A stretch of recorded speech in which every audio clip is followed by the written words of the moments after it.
देवरिया जिले के महेशपुर के रहने वाले कार सेवक महेश मणि त्रिपाठी को अयोध्या में सन 1990 में 22 वर्ष की उम्र में गोली लगी थी।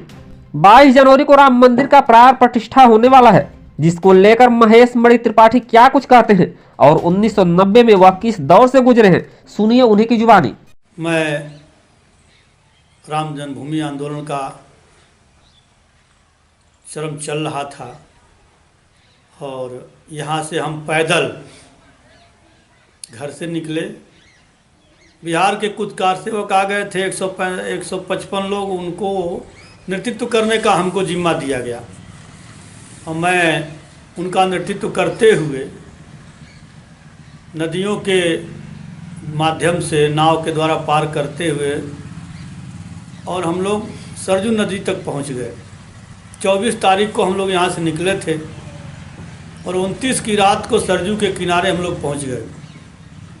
वहाँ एक गांव है धिरौली बाबू, उसी गांव के पास से हम लोग जो है सरजू नदी को पार किए थे।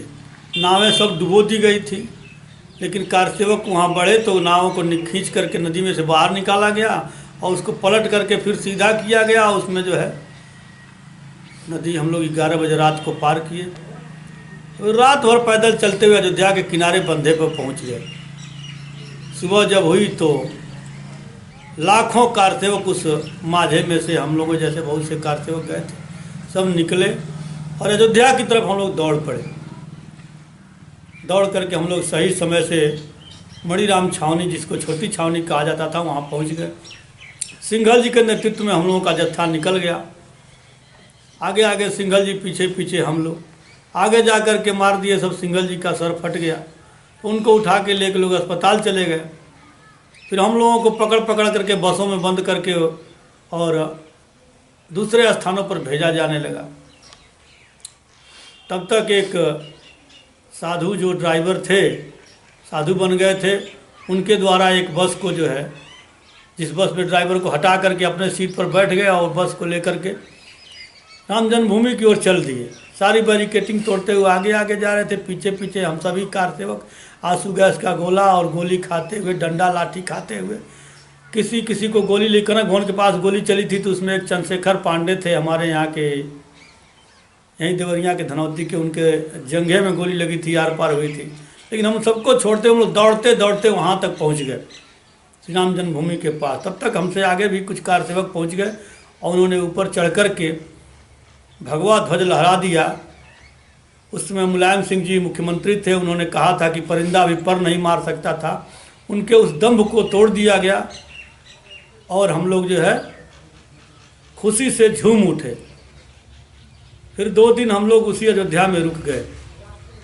2 दिन रुक गए। तमाम संतों का, परमहंस रामचंद्र दास जी का और ऐसे नित्य गोपाल दास जी का, सभी लोगों का भाषण सुना गया। उमा भारती का भी सुना गया। फिर 2 नवंबर को उमा भारती जी के नेतृत्व में 2 नवंबर 90 को हम लोग जत्था लेकर के, 4 जत्थे बने थे, एक उमा भारती के नेतृत्व में हम लोग आगे बढ़े। यहाँ चल करके फिर कार सेवा किया जाएगा। आगे बढ़े तो हनुमानगढ़ी के पहले ही हमारे जत्थे को रोक लिया गया और रोक लिया गया तो हम लोग बैठ करके वहीं राम नाम संकीर्तन करने लगे। श्री राम जय राम का जाप करने लगे। तब तक सीआरपी के लोगों ने उमा भारती को ज़बरदस्ती पकड़ करके हटा दिया, खींच करके ले गए और उसके बाद तत्काल आंसू गैस का गोला छूटने लगा और गोलियां चलने लगी। कार सेवक हताहत होने लगे। उस समय पूरे भारत से कार सेवक आए थे, उड़ीसा के, राजस्थान के, आंध्रा के, ये सभी कार सेवक वहाँ घिर गए। पंजाब के तो 3 हमारे साथ ही गए थे, हम 7 लोग गए थे। वहाँ जो है गोलियां चलने लगी। अब गोली चलने लगी तो उसमें कारसेवक मरने लगे। तो हम लोग जो साहसी लोग थे, अगली पंक्ति में जा कर के कारसेवकों को दौड़ करके और उठा करके लाते थे। और फिर लाल कोठी के पास एक गली है, उस गली के मुहाने तक हम लोग ले जा करके दूसरे कारसेवकों को सौंप देते थे और वहाँ से वो कारसेवक लेके जाते थे। तो लाल कोठी के पीछे एक मैदान है, उस मैदान में ले जा करके जो जीवित रहता था उसको अस्पताल ले जाते थे, जो मर गया होता था उसको सुला देते थे। मैं 4 कार सेवकों को ले आया, 5वें को उठा रहा था मेरे सामने ही कोठारी बंदूक को भी गोली लगी थी, बहुत से लोगों को गोली लगी और रक्त से रंजित हो गई थी पूरी सड़क।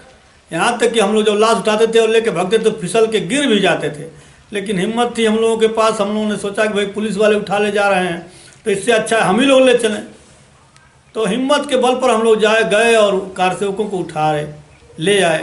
एक कार सेवक, 5वें कार सेवक को जब मैं उठा रहा था तब तक हमको भी गोली यहाँ हमारे जबड़े पे यहाँ लगी और मैं उस कार सेवक से कह रहा था कि जय श्री राम बोलो रा, और यहाँ से गोली हमारा जो है जबड़ा तोड़ते हुए बाहर निकल के गिर गई, मैं भी गिर पड़ा। राम नाम की महिमा इतनी है कि यहाँ गोली लगी और मेरा मुंह खुल गया, मैं गिर पड़ा, लेकिन मेरी चेतना लुप्त नहीं हुई। फिर मैं उठा और वहाँ से दौड़ करके और जो दूसरे कार सेवक थे पीछे से जा कर के एक उड़ीसा के कार सेवक का कॉलर मैंने पकड़ लिया। तो पीछे घूम करके देखा तो कहा कि इसको भी तो गोली लग गई, तो हमको भी उठा लिए सब। धीरे धीरे मेरी चेतना लुप्त हो रही थी, लेकिन मैदान में ले जा करके हमको सुला दिए, जहाँ लाशों का 92 लाशों का अंबार लगा हुआ था, वहीं हमको भी सुला दिए।